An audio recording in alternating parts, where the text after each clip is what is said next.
New Thought Media Network proudly presents Having Courageous Conversations, where real talk dives deep. Each week we go beyond surface talk. We open our hearts, speak our truths, and dive into the stories that shape us. No scripts, no filters, just powerful, unforgettable conversations about life, purpose, healing, and truth. Join the conversation, because your voice belongs here. Please like, share, and subscribe. Check out our YouTube channel at Having Courageous Conversations or email us at yourshowyourvoice@gmail.com. Now, let's have a courageous conversation. The views and opinions of our guest and hosts do not necessarily reflect those of New Thought Media Network, or any organization we may be affiliated with.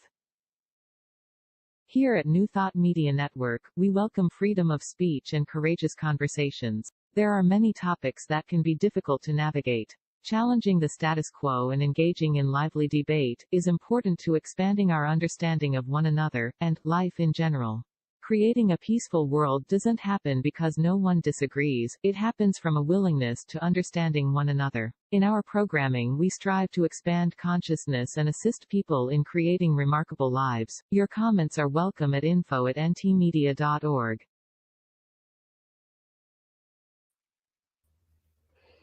Good afternoon and welcome to Having Courageous Conversations. Such a wonderful way to end a Wednesday, that hump day.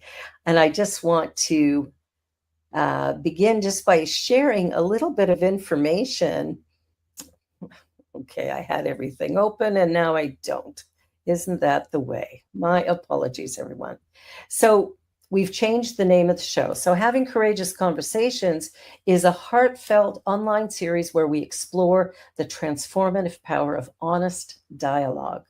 Rooted in authenticity, compassion, and spiritual awareness, this show invites voices from all walks of life to engage in meaningful conversations that matter. Conversations we often avoid, but deeply need. Born from the reflections of Out of My Mouth and the soulfulness of Spirit Cafe, this space is for those who are ready to speak up, sit with discomfort, challenge assumptions, and connect deeply with themselves and others. Sounds wonderful. And today's show is called It's Not All Bad News, a veteran reporter's perspective. And now I invite Marg to introduce today's guest. Thanks, Barbara. Yes, I'm looking forward to talking with Valerie. First, I will say a little bit about Valerie, and here she comes onto the show too. Valerie Hill is a 21-year veteran reporter with the Waterloo Regional Record, retiring in December of 2019. Well, I think I would debate on the retiring part. She has covered hard news, courts, politics, everything except sports. But her heart has always been in telling people's stories. Valerie continues to write the weekly obituary feature Lifetimes for the Record, and she has a number of other writing and editing projects in the works. Valerie has recently joined the board at Unity Kitchener, and she serves as the secretary. Thank you very much for that, Valerie. So now we're going to have a conversation with Valerie. And before we start, I just want to say that I was at a gathering with Valerie where some people were talking about the media. And I have to admit that I was sort of on that bandwagon too, even though I don't watch the news because it's not good for me. Not the news is not good, but I just don't absorb it well. And people were saying, oh, the media this, the media that, it was all negative. And Valerie had a different opinion on that. And I said, I'd like to hear more about that. Would you be interested in coming on the show of Courageous Conversation? And she said, yes. So Valerie, please share. Oh, okay. Did I put you on the spot? Sorry, I didn't realize. Yeah, okay. This actually all turned. I've been a member of Unity off and on for a number of years, and I've sat almost quietly when I've heard even ministers complain about the media and saying that essentially the media has no part in their lives and that it brings nothing but bad news. And I've heard this so many times, and finally it came up again. I was on one Sunday morning and I'd had enough. I said, that's it. I'm not being quiet about this anymore, because it's not true. It is just simply not true. We serve such an important part of any community, and people just, I don't think they really understand what would happen if there was no media. And when I talk about media, I'm referring to journalists. I'm talking about television, radio, and print. And I'm a print journalist. And the three different kinds of media, we do our jobs very differently. The print tends to be, we have the option, we have the great fortune of being able to go much more into depth with any of our stories.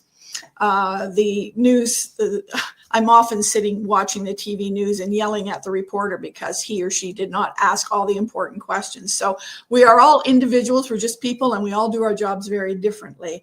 But I am the first one to be a cheerleader for the media. And to me, the most important thing is, now in Unity, we are taught that we are part of the world.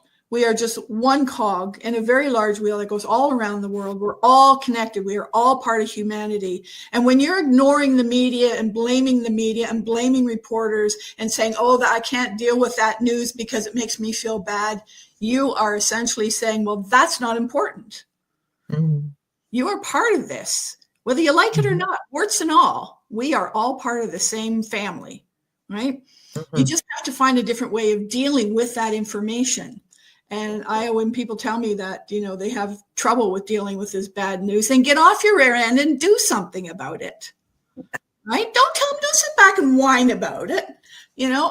You can do something. It doesn't have to be a big thing. It can be a small thing. It can be getting in touch with the Mennonite Central Committee, which is here in Kitchener. And they do so much wonderful work all around the world. You can volunteer with them. You can volunteer with any organization. You can donate money. You can donate time. You can donate all kinds of things. You can do something about it and change the way you think about these bad news stories. If we all collectively pray that things are going to change, then eventually, hopefully, they will change. But how important is it for people in a place like Gaza or Afghanistan to know that we here in Canada are thinking about them? We're not turning off the news when the bad news comes on TV or on the news or on the radio or in the newspaper. We are paying attention and we care. That's very valuable, Valerie, and I love that, because I am one of the people who does not watch the news on a regular basis. I do know what's going on because I'm getting it from my husband or from other people, or listening to my husband because he watches everything all the time. My challenge with media is things like CP24, where there's a scroll of a few main stories, and they're replayed over and over and over and over and over and over. And our consciousness, if we sat down and watched a half hour of news, the half hour news show or the 1 hour news show, and then that was it, we would get a lot of good information. We could read a newspaper. That would be even better. I was trained as a journalist back many, many years ago. And when I was trained, it was who, what, where, when, why, how. There was no, here's my opinion. And so the problem that I have with some, and I won't just say media anymore, so thank you for that, for your comments, because I appreciate them. But what I will say is some reporters have a way of putting their personal perspective on everything. And when I hear what if this happened, or what if that happened, that's not the news. That's you getting into some sort of fear-based idea of something that did not occur. And it started, for me, the first time I noticed it was with the shooting on Parliament Hill in Ottawa. And when I heard the reporter, when it was all said and done, the sergeant shot the intruder, blah, blah, blah, it's all done. then the reporter goes on to say, now, what if they had gotten into this room, or what if they had gotten into that room? What would have happened? It didn't happen. Why are you talking about it? Mm-hmm. Let's talk about what did happen. Mm-hmm. So that for me is where I have strayed from watching a lot of the news channels. I don't mind some of the CBC. I don't mind the BBC, but I try to not watch it 24/7, because I think our mind doesn't really distinguish between a single event, and if it's been repeated 1,000 times, it's almost like it's everywhere, and it increases the level of fear in some people. So I've suggested to my people, don't watch it at bedtime, watch it at dinner time, or at noon or something, and don't sit in front of CP24 or something like that right around the clock where you're watching it 24/7. So that's my 2 cents worth. Yeah, CP24 is very different than, say, reading a newspaper. And of course, being a print journalist, I'm a little bit biased, but it's easier to filter out what you don't want to read. But again, you should read everything. And in a newspaper, you've got that additional luxury of just sitting quietly. You sit with your newspaper, your cup of tea in the morning, your coffee, your wine at night, whatever your preference is. And you're engaged, you're one-on-one with that very tactile sensation of holding a newspaper in your hand. I was trained in newspaper as well. Plus I worked for the Calgary Herald for 10 years. Yeah. Okay. And, so you know what I speak. Yes, I have a newspaper background, and my training was newspaper journalism, and I loved it. Mm-hmm. Mm-hmm. Yeah. So, Valerie, what inspired you to become a journalist? Do you know, I'm not sure. Apparently, even my friends that I've had since I was a kid told me that I always spoke about being a journalist. Always. We weren't really a big news kind of family. We weren't involved in politics or anything like that. So I don't know. I think sometimes we just naturally gravitate to certain careers or, occupations. And for me, but as I said, in my bio, I'm personally, my big thing is telling people's stories. That's what I've always loved to do. And people are so engaged when you look them in the eye and you say, I want you to tell me your story. They just poo, and then they'll say, but don't put this in the paper. I get that a lot. Well, then don't tell me. People want to talk. They want to be listened to. Yes, they want to be listened to. And it's the journalists who listen to them. And it's the journalists who then pass these stories on. Now, I've been writing Lifetime pretty much since I started at the Record. So I actually started it in 2000. And as far as we know, it is the only reporter-written obituary feature in any newspaper in Canada. I think the Hamilton Spectator does a small. Oh, there we go. That's awesome. Oh yes, that's from this. They asked me to write a feature about when I retired, about some of the highlights. 20 years of writing. Oh, I've got a lot of stories. Actually, I printed off all my favorites, so I've got a stack like this. I don't know what I'm ever going to do with it, but a book. Yeah. Well, I actually had suggested that to the editor, and they loved the idea, but then it was on typical journalist. He was on to the next big thing. Well, there's always another story. There's always another story. That's right. So. But I love telling people stories because even when I was a little kid, when I was 12, we moved from Toronto to a farm outside of Acton. And my favorite thing was I was always following the old farmers around and asking them to tell me stories. And they were thrilled having this little kid who was actually interested, because everybody else in the family had heard Grandpa's stories 100 times. But I really wanted to hear them because people are so freaking interesting. Yes, we've done so many interesting things. And like recently, the lifetimes that I wrote for this week was a doctor, and her friends graduated from the University of Toronto in 1962. And you can imagine what it was like for young female not journalist. She became a surgeon, and they, they really struggled. They had. She said, I was talking to one of her friends, and she said, well, there were some of the men in the course that supported us, but for the most part, they put up roadblocks. But they did it anyway. But they did it because they held fast to each other. They supported each other, and I just picture them as these little warriors, and brilliant women, absolutely brilliant. And they weren't about to be told what they could and couldn't do. Those stories. And I love writing stories about the really quirky people. I really like writing stories about cranky people too. There was one lady that I had called her daughter, because I read in her obituary. She had been a school secretary at one of the local schools here in Kitchener. It was very glowing because her husband had written the obituary. When I called the daughter said, "Oh, my mother, do I have to say anything nice?" And, oh boy, this is going to be a good one. But of course, I have to be very diplomatic. Yeah, so you get into the personalities of people and the conflicts and how they resolve those conflicts. I've written a lot of stories about children that have died of cancer, and learned that with children, they're not worried about themselves dying. They're worried about their families. They're worried about mom and dad and their siblings. What's going to happen to them? How are they going to feel? And it started to make me think, so at what point in our life does that sort of switch and we start feeling sorry for ourselves?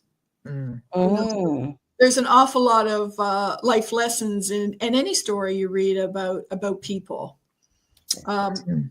The job has also given me a lot of opportunity to travel to interesting places. I was up in Hudson Bay in a Cree community for a couple of weeks. Of course, I decided to go in February. It was a little on the frosty side. Nice. But really gave me some insight into Indigenous cultures. And of course, there was talk about residential schools and everything the people had gone through. And it was interesting too, because the people in the village were very suspicious. This white woman shows up in their community. What does she want? She's gonna be looking for dirt. She's gonna be looking for stories about alcoholism and suicide. And I wasn't. That's not what I wanted to do at all. But I understood when I left a couple of weeks later and reflected on it. I understood why they felt that way. And it turned out actually they were a wonderful community. They had very little trouble, partly because one of their police officers was from that community. And he told me, he says, I hear about the parties before they get started, and I put a stop to them. So what did you write about when you were there? What did you write about? Well, I was there because there was, if anybody knows what an outpost nurse is. So the government has a group of women that they usually work in regular jobs. They have hospital jobs. They work in medical offices and such, but they're on a roster through the outpost nurse. And they might get called to somewhere. Well, they usually get called to really remote areas because they don't have any medical facilities up there. So I was up there with a nurse who was from Guelph, and she was this adorable little short Scottish woman who was totally fearless. So the Record flew me and a photographer up there to spend the 2 weeks with her and with the community too. It was very, very enlightening, and even just talking to her. And so I didn't know anything about these outpost nurse. So the thing is, when you've been a reporter as long as I have, the brain is full of so much information, and I just can't help it constantly regurgitate it, whether people want to hear it or not, And like I said at our gathering the other day, no matter what you need, I got a guy. I know somebody.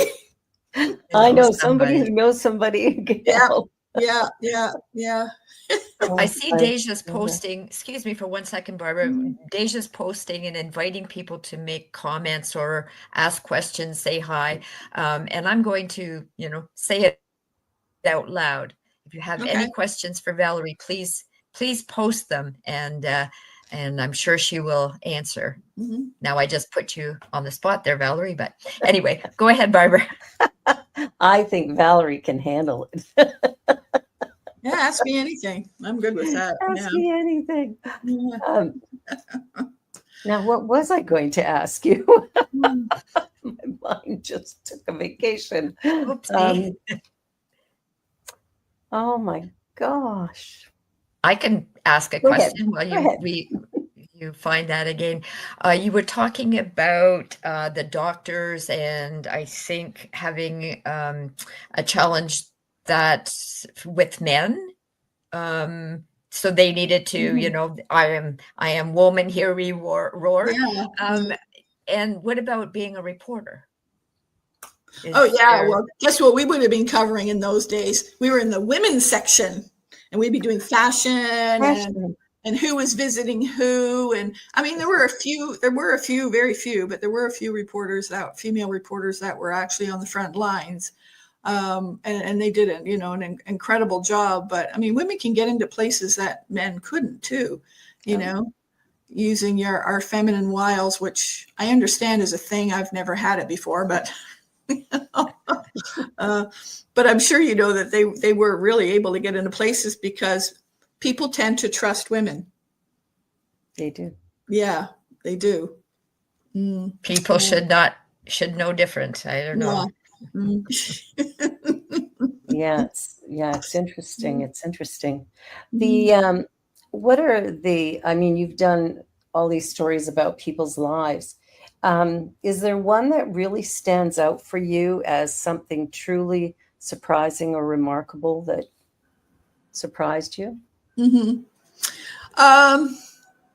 Well, they are certainly all unique in their own way. I love stories about quirky people, you know, the ones that really think outside the box.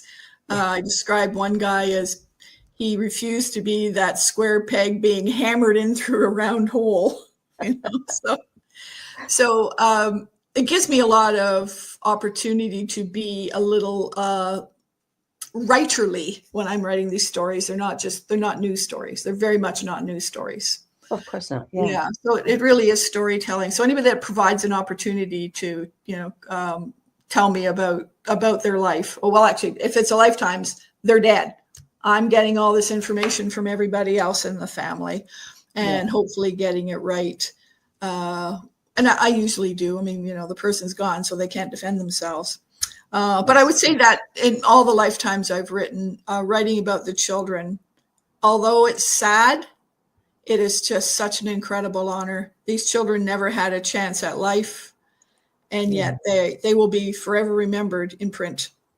There was one teenage girl, and she unfortunately died by suicide. And by the way, we no longer say that somebody is you have to say that they died by suicide. Okay. Yeah. They didn't commit Not committed. suicide.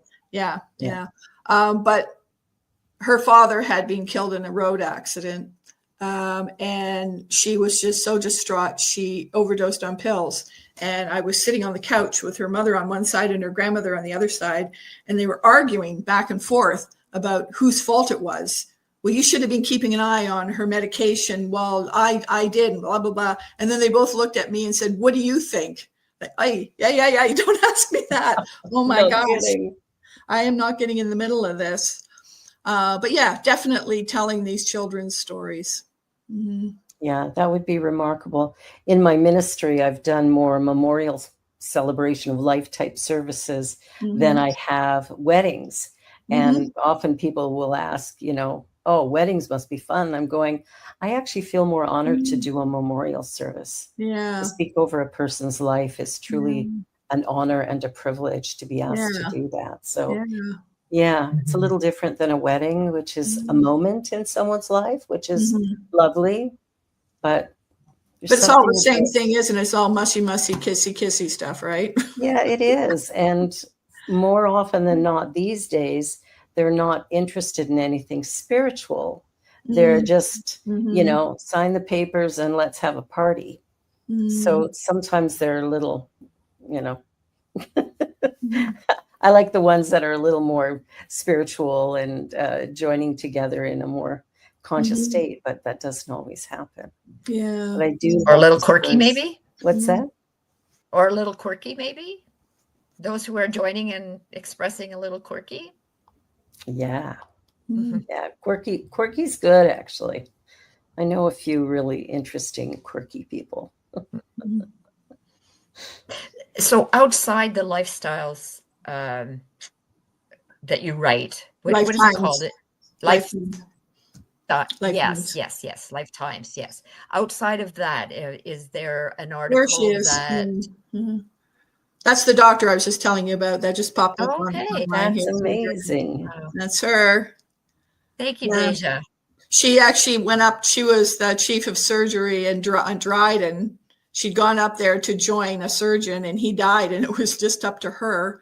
And she was really interested in helping the indigenous communities. So she learned to fly, and she bought a plane so she could go into these flying communities.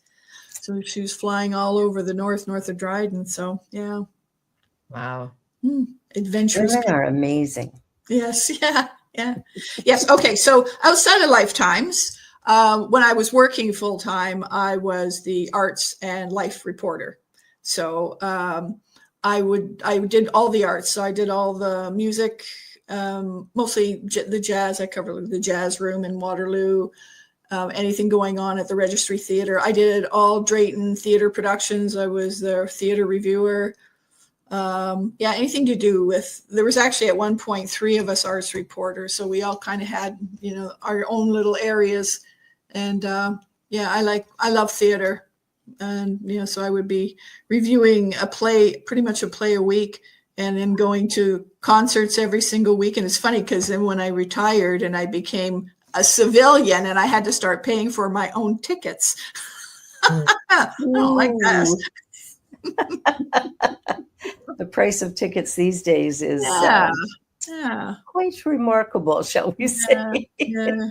But I was never interested in politics. And, whenever there was an election coming up, that was the newsroom, all the reporters, they get all excited and they're having pizza parties and they're all blah, blah, blah, blah about all the politicians. And it never interested me. So, after a few years, the editors figured out, don't get Valerie involved because she just doesn't care. I always used to say to my editors, they'd ask me to do something and I'd say, is it fun? Because if it's not fun, I'm not going to do it. So after you've been working in a newspaper long enough, you can get away with this kind of stuff. Exactly. As a young reporter, I never would have said that. No kidding. No kidding. Well, we're at our halfway mark, so we're going to go into a little commercial break. You're watching Having Courageous Conversations here on the New Thought Media Network. Our wonderful guest, Valerie Hill, is a journalist in Kitchener and a remarkable, powerful woman. So don't go away because there's a lot more to share. We'll be right back. The affiliated New Thought Network is pleased to present Deep Within, Mining Our Hidden Treasures. A hybrid spiritual retreat, October 6th through the 10th at Unity Village in Lee's Summit, Missouri. Featuring our opening keynote address from Reverend Michelle Ezigwu. Our Tuesday evening Raise the Roof experience with Reverend Dr. Martha Creek. Special musical artist Ricky Byers.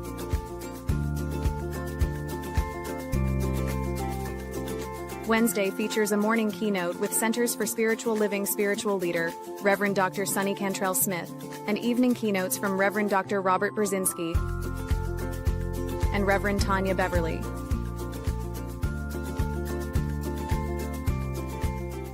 Reverend Dr. Janine Burns rounds out our keynote speakers on Thursday morning. Visit www.antn.org for more details. Virtual and in-person registration is now available. We would love to see you there. ANTN, connecting the New Thought community through consciousness and love.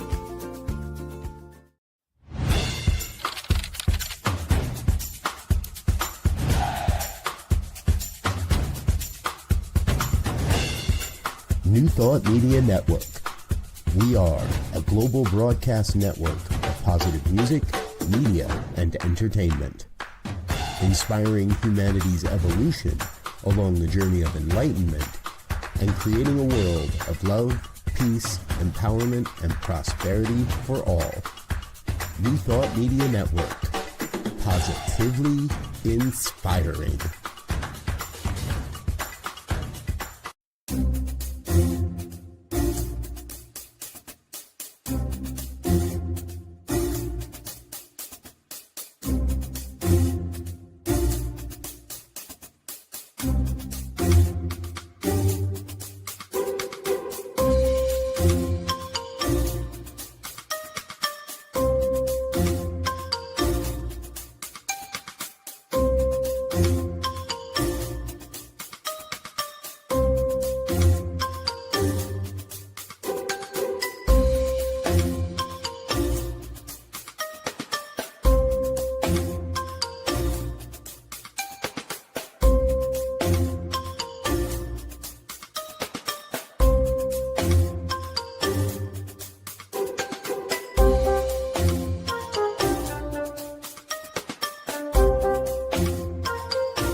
we're back having courageous conversations, which is what we love to do here every Wednesday. Our other cohort, Cheryl Rogers, is not with us today. She's in a very important meeting, and she'll be back with us next week. All right. So I was just wondering, Valerie, is there anything that you have really wanted to do as a journalist, but as yet have not been able to get to, or been invited to, or had the opportunity, or whatever? Not really. No. Yep. The record was always really good at letting me do whatever I wanted to do. So if I had a story idea, let me talk a little bit about how this actually happens. Okay. Yeah. So with each reporter has a general area that we're responsible for. Okay, it's our job, not the editor's job. It's our job to be out in the community, and I'm very gregarious, so I'm out in the community a lot. And anytime anybody starts talking, sometimes I'm overhearing a conversation or somebody's telling me something, and I'll immediately think that would be a really good story. And that would be the very beginning of it. Or I get emails, or people will phone me because, they know that these are the kind of stories that I like to write. Somebody like court reporters, so the court reporter, it's a guy right now, but there used to be 3 of them. And he's responsible for going into court, for keeping up to date on what's happening, what court cases are coming up. Same with the police reporter, the city hall reporter. They have to make all those connections. They have to know all the politicians. They have to know what all the issues are. So this is our responsibility. Yes, the editors, occasionally the editors will be told about some event or something coming up, and they'll ask a reporter to follow up on it. But I would say 90% of the stories are generated from the reporters. That is our job. And the same with the photographers. The photographers come with the reporters when we have a story we're doing, but they're also out and about in the community taking pictures all over the place. And the Record's Matt McCarthy, ever since he's got a drone, he's really been quite the menace. He's using this drone to take pictures all over the place. He's an incredible photographer. He's so good. And I've learned a lot even just working with photographers. So, yes. Just how they take a photograph and with lighting, with where the sun is and the clouds and all that sort of stuff. The composition of a good photograph. So, you learn a lot of stuff. Where was I going with that? I don't think I have left any stones unturned, and stories are still coming to me because I've been writing Lifetime so long. People still contact me. I have about 3 or 4 sources that will always let me know somebody interesting has died. Maybe I missed their obit. I do read the obits every day. But sometimes I miss somebody, so they'll contact me and say, "Oh, did you know so-and-so died? And he'd be a really interesting story." But the one thing I don't think I've really expressed strongly enough is that journalists are the cornerstone of democracy. If you care about democracy, you have to care about the media. So don't stop reading the Record. Don't stop watching television. If we don't have the support of the community and there is no newspaper, who's going to be sitting at City Hall? Do you know what those people are going to do if they know there's no reporters watching them? Do whatever the heck you want. And that's going to affect your pocketbook because the taxes are going to go up and they're going to be pulling all kinds of shenanigans. They know we're watching. They know we're going to report to the public. And sometimes they're almost on their best behavior because of that. I love that perspective. It's like having the 2-year-old with the 2-year-olds in the room playing by themselves, and it's awfully quiet up there. And sure enough, you go up there, and the room's all torn apart, and his little sister has a haircut now, and is covered with magic marker. Yes, and I speak from experience. But we really are critical to a democracy, and you can see what's happening in the States with the crumbling of their media. And we don't ever want that to happen in Canada. No. So even if you're going to complain about the Record's lousy service in terms of getting your newspaper, walk down to the corner store and pick up a copy. You have to support the news media. That's all there is to it. If you care about your community, doesn't matter what's going on in Toronto. It matters what's going on in your own backyard. Yeah. Mm-hmm. You've given me food for thought. And I'm Good. That's my job. Yeah, I'm going to say something that's coming from ignorance here. But if I use Facebook as an example, and all of these things that are popping up, not your beautiful pictures, Valerie. I'm not talking about Okay, that. okay. I know it's, but there's all this fake news that comes up, and I'm tempted to click something that seems interesting or like, oh my God, that's happening, but I don't, because I know very likely it's fake news. So how, talk to me about that. Okay, so I'll give you a perfect example. Our lovely prime minister, it popped up on Facebook that he's a marathon runner, and he was in a race in Halliburton on the weekend.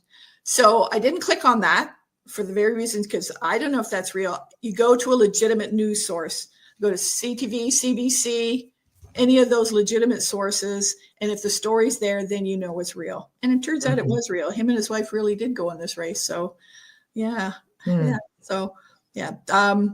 I do find that some of the stories that pop on Facebook are entertaining, but it's not news. But there are legitimate sources out there. You can always find out the real story easily enough. You can even go on the rec. Oh, there he is. Oh, wow. Deja, you're amazing. Wow. Look at that. Isn't he cute? Great photo. I love that. Yeah. I remember as a young person wanting to be a journalist and actually wanting to be a war correspondent. I was baffled by war and so intrigued to look at it from a different perspective, and then, made some bad choices possibly as a teenager, and, kind of put a lot of things on hold for a while. But I think the idea of the travel and things that can be done depending on the area that you're working in can be really rewarding as well.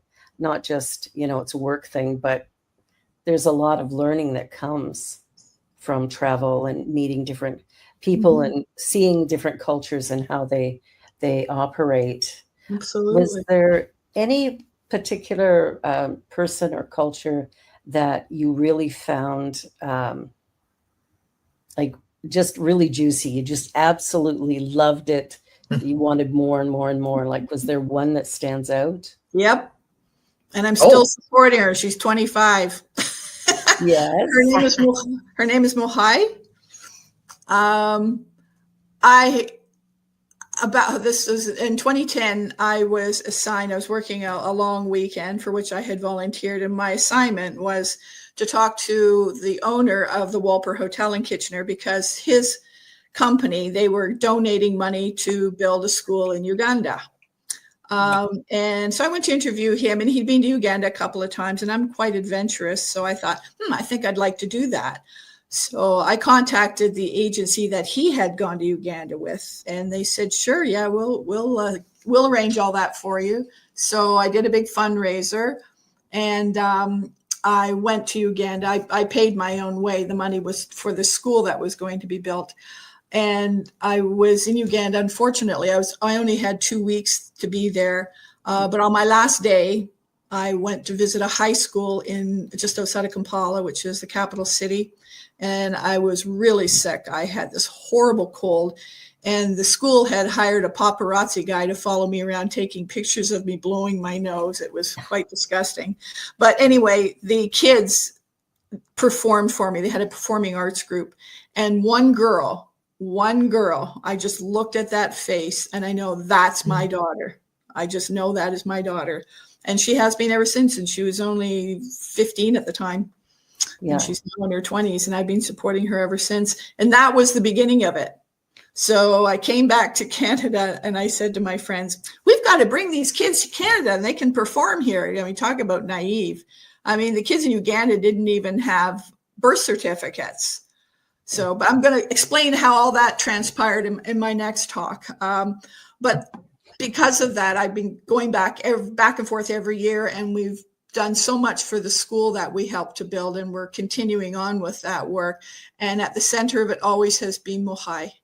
Yeah, she is just a very special young lady. And I've been trying to figure out how to bring her to Canada, but so far the government has been thwarting my efforts. Mm. Yeah, but you know, sometimes you just see somebody's face. That's Yeah. it. You just know. You just know. Mm-hmm. I was in Kenya last year, Mm-hmm. and I got pneumonia while I was there. I was going to a Mm-hmm. CSL conference, Mm-hmm. and wasn't able to attend the conference because I was so sick. But the woman behind the desk in the hotel gave me her WhatsApp number on her cell phone so I could phone her if I needed anything. There was no phones in the room.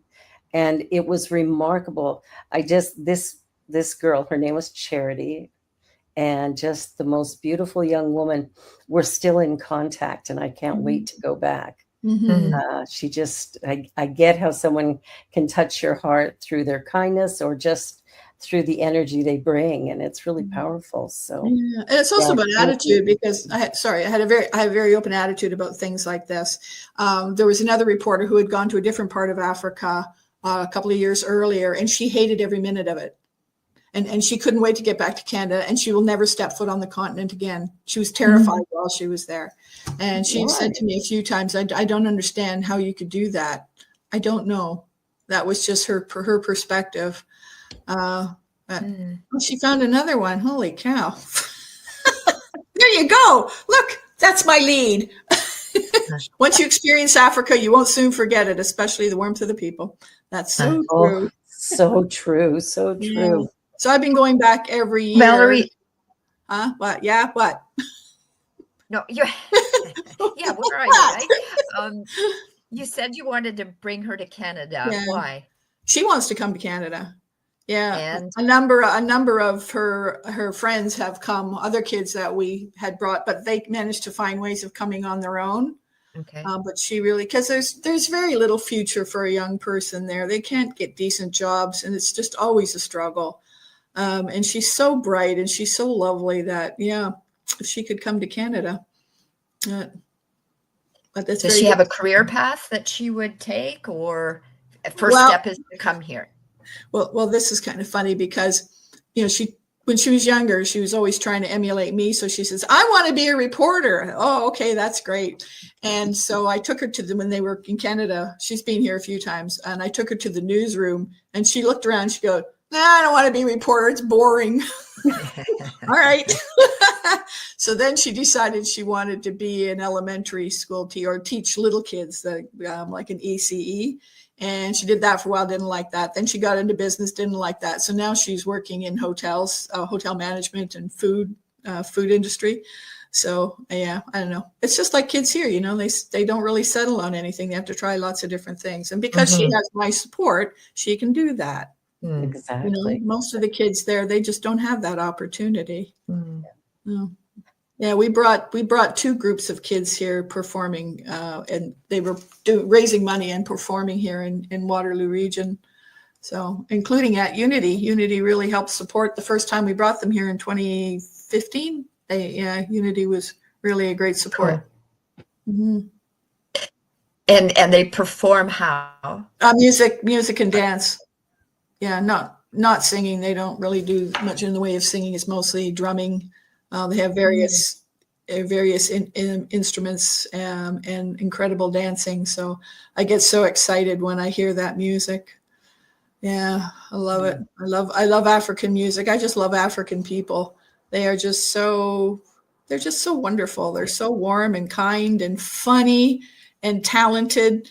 And you see the kids, and they're just always dancing. They're always singing. And, you know, they can't do anything as simple as clean the floor without singing.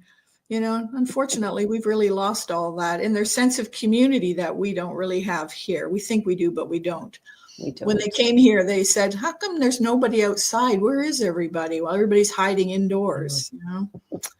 So, yeah. The level of fear is quite high these days. Well, I think it's more that we're so comfortable in our homes. Look what we have here. You know, They don't have all that there. They don't have a television in the house. They usually don't even have a radio. They just have a, small little, some cases, just a little hut, or a little brick building. So we have too many comforts here. Consequently, we want to stay inside, and watch TV. I was talking to the driver of a taxi when I was there, and we had ridden together a few times, and he said, oh yeah, we're striving to be more like North America. And I went, no, don't do that. don't do that. Don't do that. What you have here, and the ability to actually, there needs to be some support, more support there than what they're probably getting now. But it would be great if we followed their path, of kindness and, really dedicated work and things like that. I think we would be further ahead. Working together. They work together for every little thing they do. They work together where we don't do that. Yeah. Yeah. It's unfortunate. So after those experiences, so my journalism had kind of a whole new perspective, a different way of thinking, different stories. And I wrote a number of stories from when I was there. And I love to share everything I'm doing. I don't post pictures of my food that I'm eating on Facebook, but I do post what I'm doing all the time, because Facebook, now that I'm retired, I don't have access to the regular newspaper anymore. And Facebook has kind of taken over all the parts that I would normally have done in the paper. Anything I would have normally written for the paper, I'm now doing it on Facebook. So if I come across something interesting, I will post it on Facebook, because I like to encourage people to get out in your community, get out through your province and see what's out there, because we really do live in a remarkable place. We do. We truly do. See, now I didn't know that's why you did that.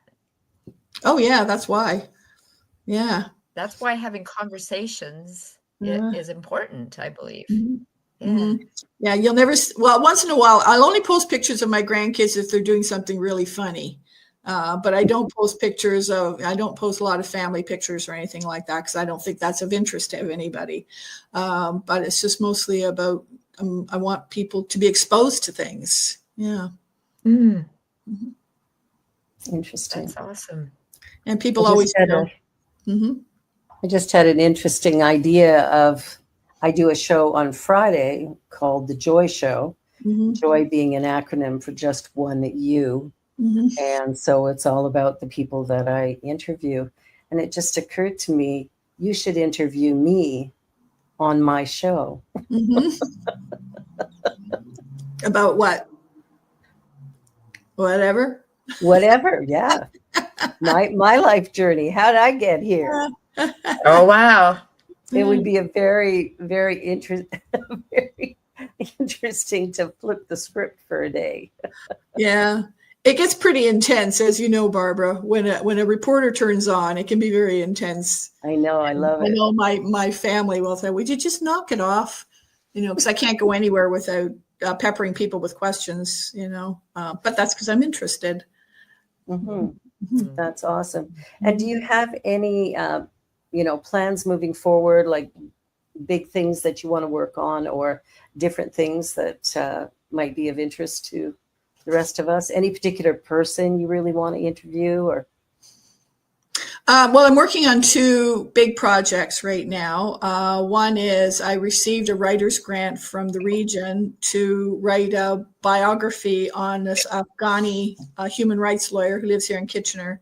And the book is about her story from the time she was a kid in Kabul until how she ended up in the refugee camp in Pakistan and then ended up in Canada.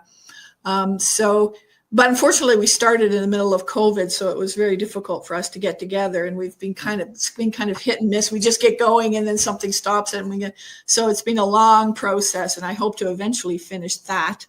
And then the other project is a young man. Oh, he's not that young. He's in his 50s. He's young to me, but he had reached out to me for one of my lifetimes. There was an organization. It was a Catholic organization in St. Agatha, west of Kitchener, where they used to run a orphanage.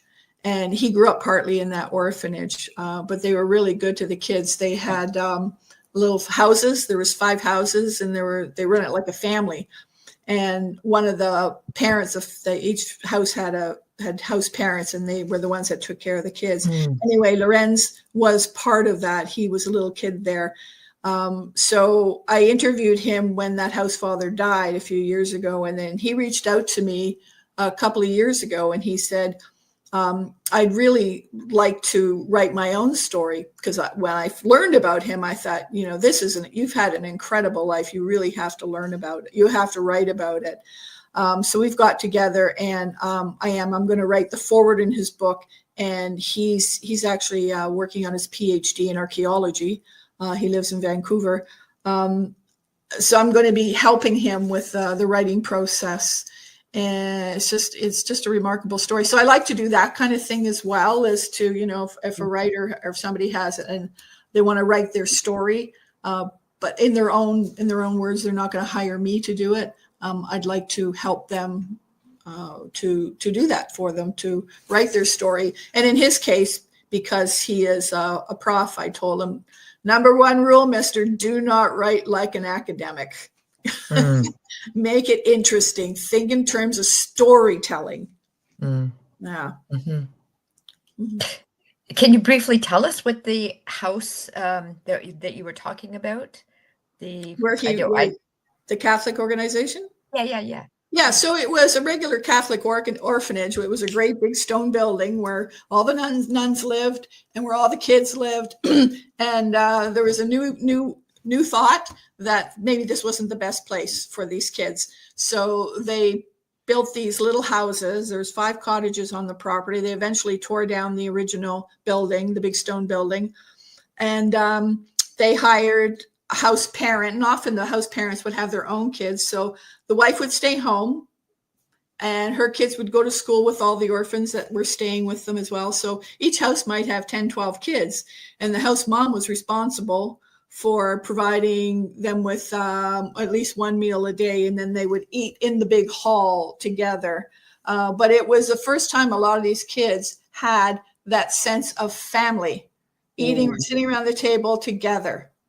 And it's with the mom and the dad. And, dad would go off to work. And in this case, Lorenz's house dad, he was an accountant. So he worked for the CRA. So he'd go off to work every day. It really was a wonderful place for these kids. And it was very successful. But then, of course, things changed, and they decided, well, no, this is not the best way. After all, we should actually have these kids go out to foster homes.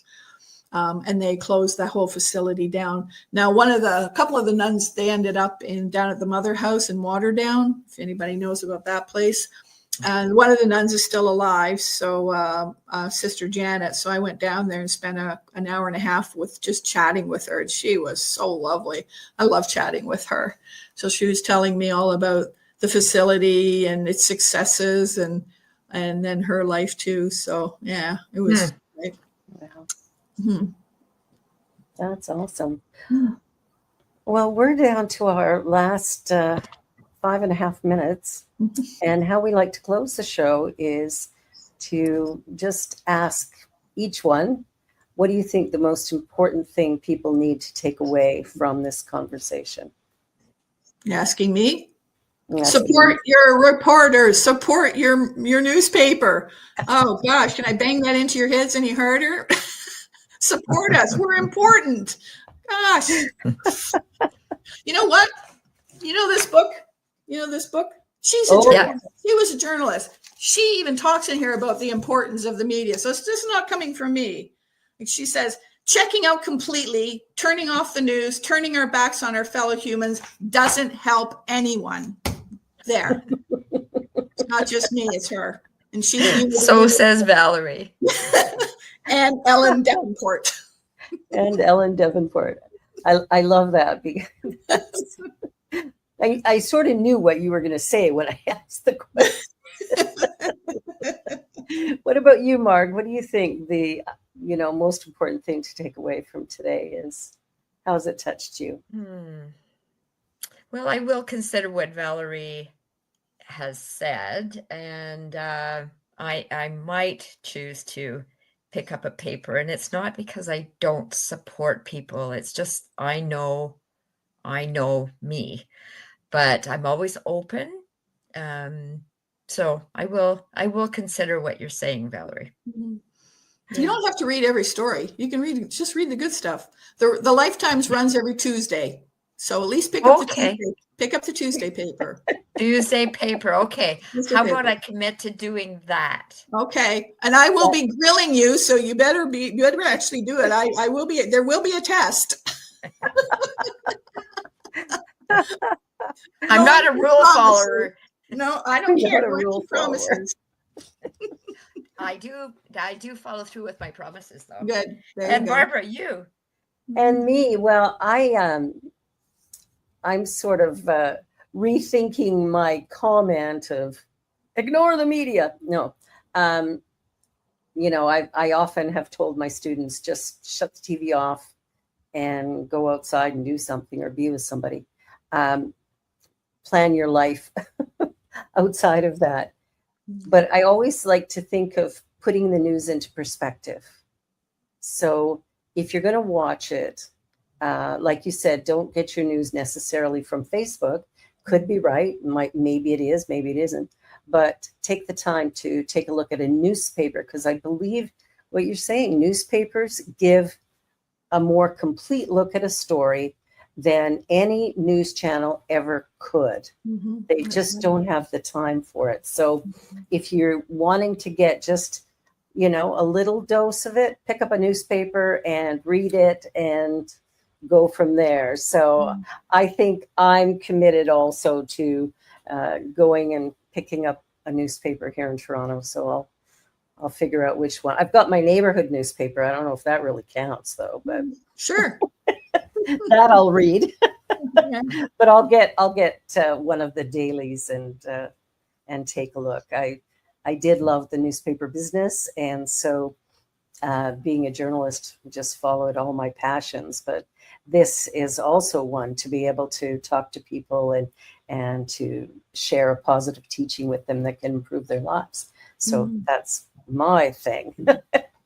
Thank you, Valerie, for being here. You have been a treat. And, you stick around for a minute afterward and we can have a little chat after the show. And for everybody who's been watching, thank you so much. And be sure to like, share, subscribe, and tag us. Come on, a little hashtag there. That would be great. Keep us at the forefront of what you're thinking and doing. New Thought Media Network is providing wonderful, positive, and powerful content. And you can watch it 7 days a week, not just this hour. So thank you for watching. Thank you for being here. Thank you, Valerie. Thank you, Marg. Cheryl, we'll see you here next week. And for everyone watching, be sure to share this with somebody that you love, that you care about, because I really do think it's going to make a difference for our definite democracy that we live in. So take Valerie's words and give it a try. Thank you, everyone. Bye for now. See you next time. Bye. On behalf of everyone at New Thought Media Network, thank you for being a member of our virtual family. Your financial contributions help share the New Thought message with people from around the world. Please visit and contribute at www.ntmedia.org/donate. New Thought Media Network, come be you. And please like, share, and subscribe. Until next time, peace and blessings.